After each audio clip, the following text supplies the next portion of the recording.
wabarakatuh. Perkenalkan, nama saya Melkustina dengan NPM 22412005.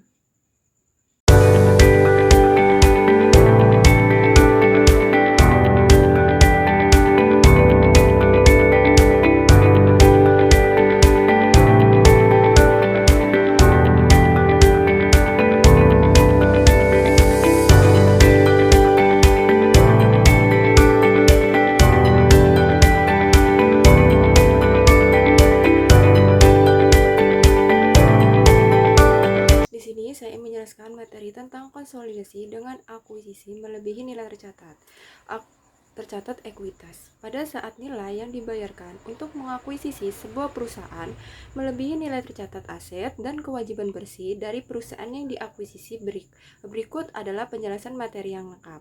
Yang pertama yaitu definisi. Konsolidasi dengan akuisisi melebihi nilai tercatat juga dikenal sebagai goodwill. Terjadi ketika nilai yang dibayarkan untuk mengakuisisi sebuah perusahaan lebih besar daripada nilai tercatat aset dan kewajiban bersih dari perusahaan yang diakuisisi. Penyebab. Beberapa faktor yang dapat menyebabkan konsolidasi dengan akuisisi melebihi nilai tercatat, antara lain harapan pertumbuhan atau profitabilitas yang tinggi dari perusahaan yang diakuisisi, nilai strategis dari merek, teknologi, dan sumber daya manusia dari perusahaan yang diakuisisi. Akuntansi, yaitu goodwill diakui sebagai aset dalam neraca setelah akuisisi dan ditetapkan sebagai selisih antara nilai yang dibayarkan untuk akuisisi dengan nilai tercatat aset bersih yang diakuisisi. Goodwill kemudian diuji secara berkala untuk menilai apakah masih relevan atau harus diturunkan nilainya. Implikasi finansial. Konsolidasi dengan akuisisi melebihi nilai tercatat memiliki beberapa implikasi finansial, termasuk penambahan nilai tercatat aset dalam neraca perusahaan induk. Dapat meningkatkan laba bersih perusahaan karena potensial peningkatan pendapatan atau efisiensi yang diharapkan dari akuisisi. Memiliki dampak negatif jika goodwill harus diturunkan nilainya karena performa perusahaan yang diakuisisi tidak sesuai dengan ekspektasi. Yang selanjutnya yaitu evaluasi. Sebelum melakukan akuisisi, penting bagi perusahaan untuk melakukan evaluasi menyeluruh terhadap nilai yang diharapkan dari akuisisi dan potensial bahwa konsolidasi dengan akuisisi melebihi nilai tercatat adalah langkah yang tepat secara strategis dan finansial. Selanjutnya yaitu regulasi. Pemerintah biasanya memiliki regulasi yang mengatur proses akuisisi dan konsolidasi perusahaan, termasuk aturan terkait perlindungan kepentingan pemegang saham dan keamanan pasar finansial. Pada praktiknya, transaksi akuisisi suatu perusahaan oleh perusahaan lain sebesar nilai buku sangatlah jarang dilakukan.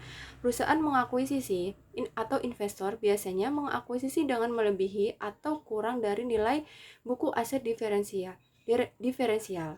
Berdasarkan PSAK 22 Revisi 2010, diferensial harus dialokasikan pada aset teridentifikasi yang diperoleh dan atau liabilitas yang diambil alih yang dianggap menyebabkan nilai wajar dari entitas anak yang dikonsolidasikan melebihi nilai buku atau dialokasikan sebagai goodwill. Aset teridentifikasi dan liabilitas diambil alih secara mudah disebabkan adanya perbedaan nilai tercatat atau nilai buku dengan nilai wajar dari aset atau liabilitas. Atas diferensial yang muncul tersebut dibutuhkan jurnal eliminasi pada kertas kerja konsolidasian untuk mengalokasikan diferensial tersebut kepada aset teridentifikasi yang diperoleh dan liabilitas yang diambil alih. Dasar pengklasifikasian dan penentuan aset teridentifikasian dan liabilitas yang diambil alih, yang pertama yaitu persyaratan kontraktual, dan yang kedua yaitu kondisi ekonomi, yang ketiga kebijakan operasional, yang keempat yaitu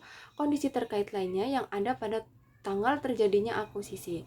Konsolidasi dengan akuisisi melebihi nilai tercatat dapat menjadi strategi yang efektif untuk pertumbuhan dan penciptaan nilai jangka panjang bagi perusahaan, namun juga memerlukan perencanaan dan evaluasi yang matang untuk menghindari risiko implikasi